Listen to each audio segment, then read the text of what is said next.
मैं शुक्रिया करता, मेरी सांस यहोवा है।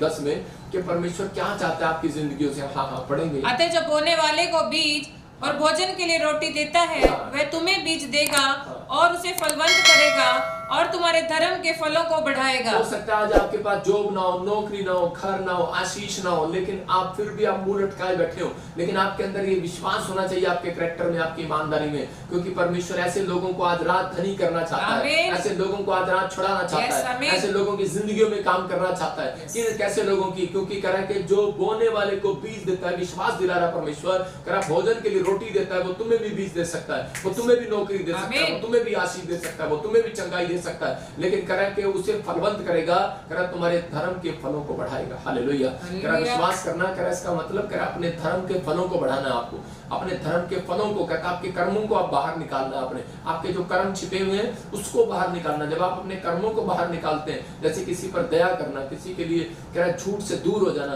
कह रहा कि आप सच्चाई का पीछा करना, आप जैसे कर्म अपने आगे लेकर आते हैं, तो परमेश्वर आपकी जिंदगियों में कहता है कि वो बोने वाले को बीज देगा, खाने वाले को रोटी देगा। इसका मतलब कह रहा कि इसहाक के जो इजराइल के अंदर जो लोग थे, इसहाक के जो साथ वाले लोग थे, वो भूखे थे, अकाल पड़ गया था, और उसी समय परमेश्वर ने क्या किया, उनको खाने के लिए रोटी देना चाहता था, लेकिन वो भाग गए खाने के लिए रोटी ढूंढने के लिए, मिस्र में चले गए।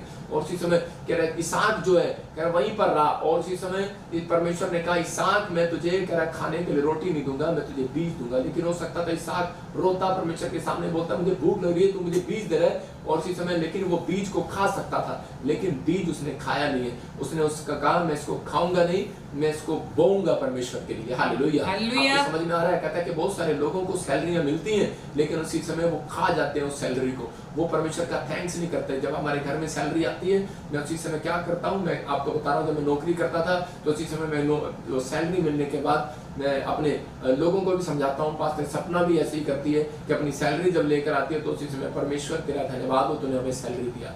तो पवित्र आत्मा हम तेरा धन्यवाद करते हैं, लेकिन थोड़ी है चाहे ज्यादा है परमेश्वर, लेकिन मैं इसमें संतुष्ट हूँ, मैं इसमें ईमानदार हूँ। परमेश्वर कहता है कि आपके पैसे के अंदर परमेश्वर आ जाएगा, याद रखना। अगर आप स्वर्गदूत आ जाएंगे, आपके घर में बरकत आ जाएगी, उसी समय आपको रोटियां डबल होने लगेंगी उसी समय, क्योंकि परमेश्वर को पता लग जाएगा। कहता है अब इसके घर में मैं शैतान को आने नहीं दूंगा, क्योंकि इसने मेरा थैंक्स किया, सैलरी से इतना सा मिला, इसने थैंक्स किया। अरे आपके घर में इतनी सी कह कि सैलरी आई, आपने थैंक्स किया, इसी सैलरी के अंदर देखना, कह रहा अमीर लोग भूखे मरेंगे, तुम लोग वहीं पर रज के खाओगे।